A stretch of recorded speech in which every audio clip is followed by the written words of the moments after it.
Dak kien id-diskors tal-Speaker l-Onorevoli Angelo Farrugia u issa id-diskors tal-President tar-Repubblika l-Eċċellenza tagħha Mary Louise Coelho Preca. Prim Ministru, Onorevoli Kap tal-Oppożizzjoni, Eċċellenza, Arċisqof ta' Malta, Onorevoli Ministri u Membri Parlamentari, Membri tal-Ġudikatura, mistednin distinti. Il-ġraja tal-lum hija ġraja sinifikanti għaliex se tintrabat ma' mixja storika li toħodna lura għal ħafna snin u li kienet imnebħa mill-ħtieġa li pajjiżna jkun indipendenti, ħieles u sovran, b'vuċi u rwol internazzjonali li evolva skont ir-realtajiet soċjo-storiċi li kienu jdawruna u li mingħajr dubju sawruna. Min-naħa l-oħra dan is-sit li sa ftit snin ilu kien ifakkarna fl-effetti kraħ tat-tieni gwerra dinjija, illum din il-binja li qed nawguraw għandha tfakkarna li minkejja snin u minkejja id-differenzi, iċ-ċokon u l-limitazzjoni tiegħu, pajjiżna xorta rnexxielu jimxi l-qudiem, jinbena u jimmodernizza ruħu. Grazzi għal ħidma kollettiva ta' dawk kollha f'pajjiżna li emnu u ħadmu b'risq il-poplu tagħna. Illum ukoll dan il-bini ġdid fejn il-Parlament Malti se jibda jiltaqa' qed jagħtina opportunità biex nagħmlu ftit riflessjonijiet dwar id-demokrazija f'pajjiżna u l-ġid li nistgħu nagħmlu permezz tagħha. Il-Parlament huwa l-ogħla istituzzjoni demokratika Maltija.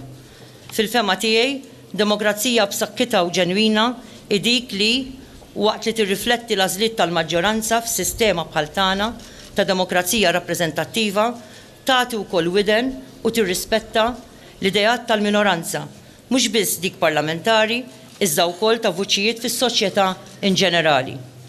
Demokrazija b'saħħitha u ġenwina trid tirrifletti wkoll il-vuċijiet ta' dawk fostna li qed ibatu soċjalment, għaliex dawn mhux bil-fors għandhom vuċi b'saħħitha li tinstema'.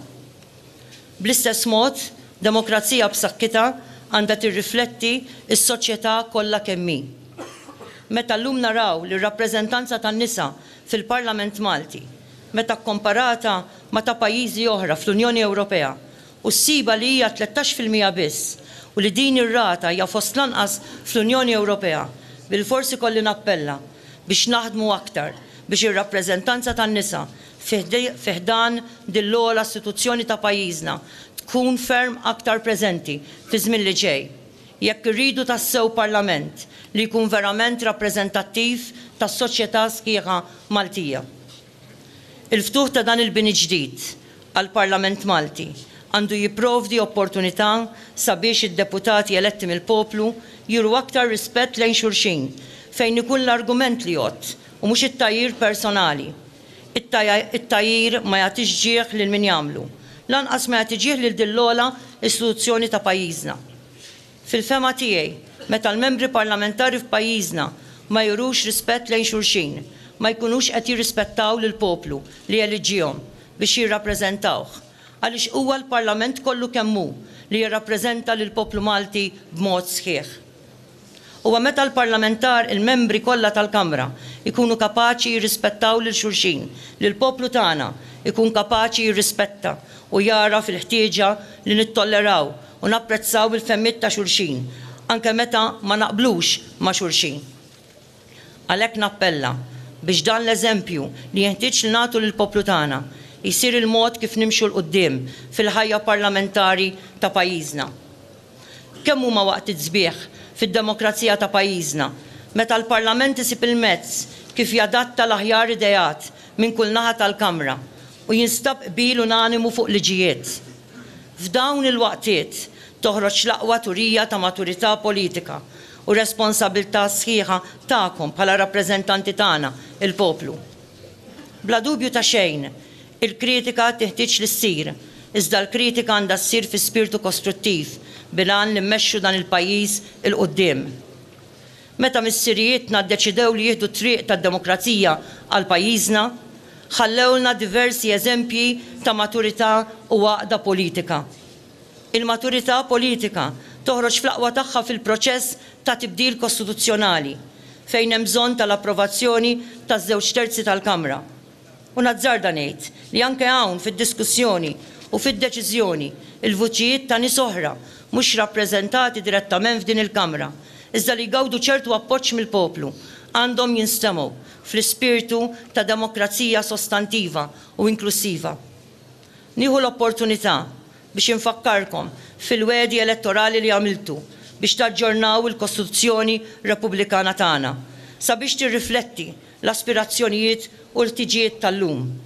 Irrid infakkarkom li din l-ogħla liġi ta' pajjiżna tipprovdi s-salvagwardji meħtieġa għal ħarsien ta' drittijiet tal-poplu tagħna, kif ukoll toffri l-qafas regolatorju għall-operat demokratiku tal-istrutturi tagħna li jassiguraw li l-Maltin u l-Awċin ikunu rispettati. Konvinta li kulħadd jaf li kull għodda teħtieġ aġġornament biex tibqa' effettiva. Hekk ukoll il-Kostituzzjoni trid tkun aġġornata jekk tassew trid taqdi lill-poplu Malti. Sadattant, bħala poplu għandna nkunu kburin għaliex għandna Kamra tad-Deputati li tinkludi nies li ġejjin minn diversi oqsma tal-ħajja u monija b'talenti differenti. Dawn jawguraw tajjeb għat-tiġdid demokratiku ta' pajjiżna li jeħtieġ aġġornament u tisħiħ kontinwu. Għalhekk nawgura li dan il-bini ġdid joffri spazju fejn il-membri tal-Kamra jkollhom il-faċilitajiet meħtieġa biex ikunu f'qagħda li mhux biss ikomplu jaġġornaw, iżda jkollhom il-mezzi biex ikunu fornuti bl-informazzjoni u t-tarif meħtieġ ħalli jkunu jistgħu jaqdu dmirhom bl-aqwa mod possibbli. Sa dan it-tant ma nistax f'okkażjoni bħallum ninjora dak li qed jiġri madwarna. Pajjiżna u r-reġjun ta' madwarna qed jiffaċċjaw sitwazzjonijiet fejn eluf u eluf ta' nies qed jitilqu minn kontinenti milquta mill-konsegwenzi koroħ ta' storja kolonjali flimkien ma' sitwazzjonijiet ta' vjolenza u persekuzzjoni li jieħdu forom differenti. Eluf ta' nies qed jitilqu biex jitbedu wkoll minn stat imwier ta' sottożvilupp bi ftit possibilitajiet ta' impjiegi u għejxin diċenti. Gwerer ċivili li għandhom parti mill-eruq tagħhom fl-industrija tal-armamenti, il-firxa tal-mart erredi bħal fil-każ tal-Ebola u l-effetti koroħ tal-bidla fil-klima. Hemm ukoll policies li mhumiex koerenti li ma jispirawx koeżjoni soċjali globali bħal huma s-sussidi li jingħataw lil bdiewa fl-Afrika ta' fuq u fl-Ewropa pereżempju li tagħmilha diffiċli għal bdiewa fl-Afrika biex jitlu fis-swieq u jbiegħu il-prodotti tagħhom.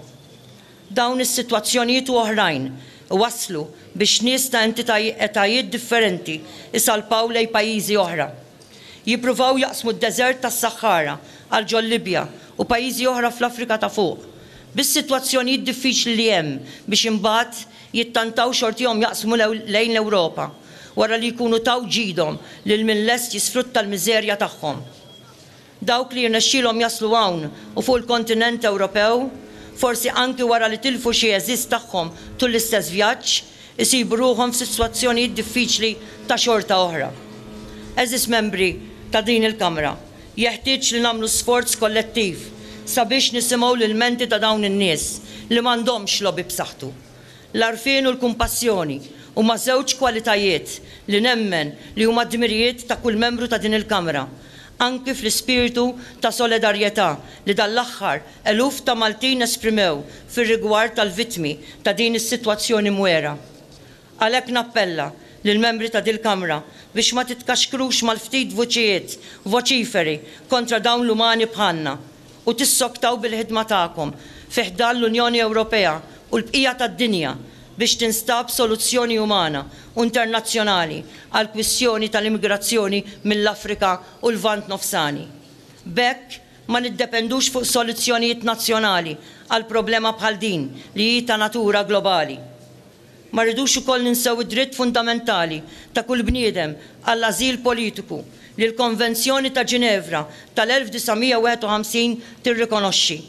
L-eżerċizzju ta' dan id-dritt nazzarda ngħid permezz ta' ħruġ ta' viża umanitarja jista' jwassal għal waqfien ta' traċedji bħal milna naraw u jisobija ngħid nibża li ser inkomplu naraw.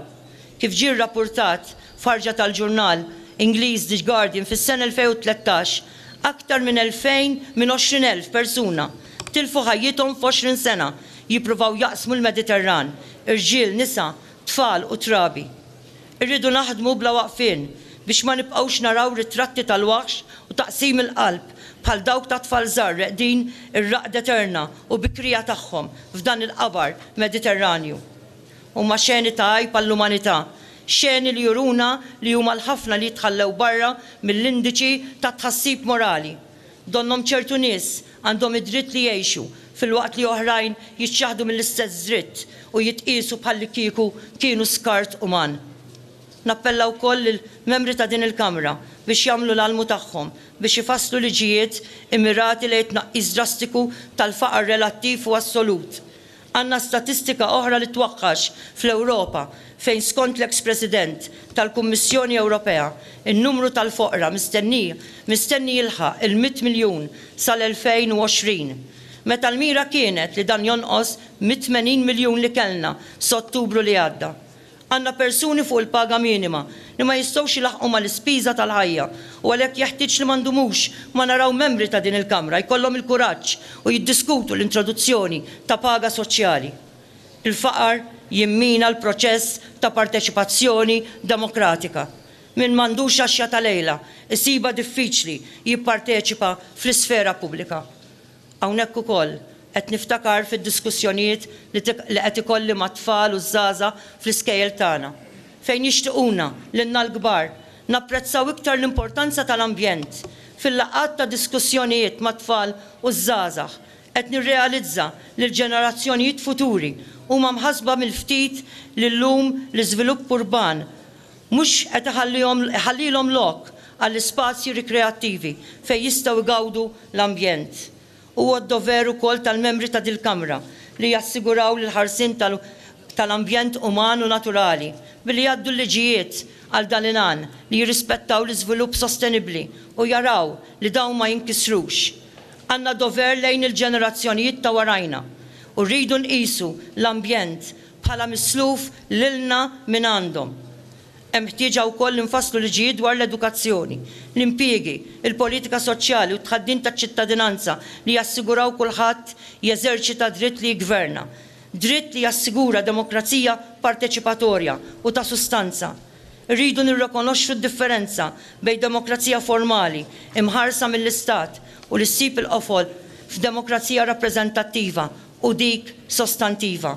Għalhekk din l-ogħla istituzzjoni m'għandix ikollha monopolju fil-proċess demokratiku.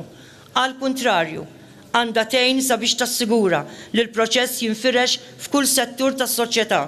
Għandha tinfirex fuq livelli ta' lokalitajiet, reġjuni, istituzzjonijiet, soċjetà ċivili u postijiet tax-xogħol. U għandha għal darb'oħra tassigura proċess li biha l-vuċi tal-minoranzi tinstema'. L-isfidi demokratiċi ma jifqu qatt u jirrikjedu proċess ta' edukazzjoni kontinwa fost dawk li għandhom id-dmir li jiddiskutu u jilleġislaw sabiex jelbuhom.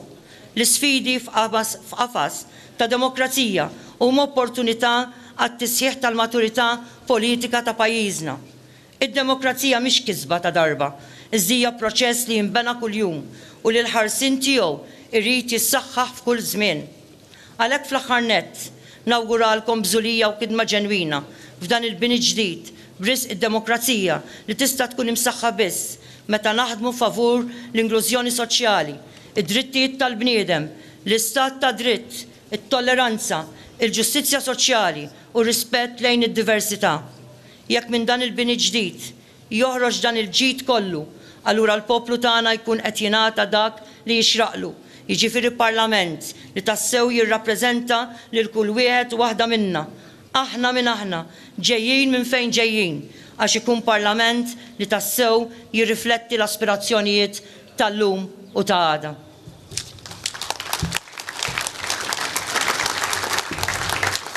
Dawk kienu diskorsi ta' din l-okkażjoni.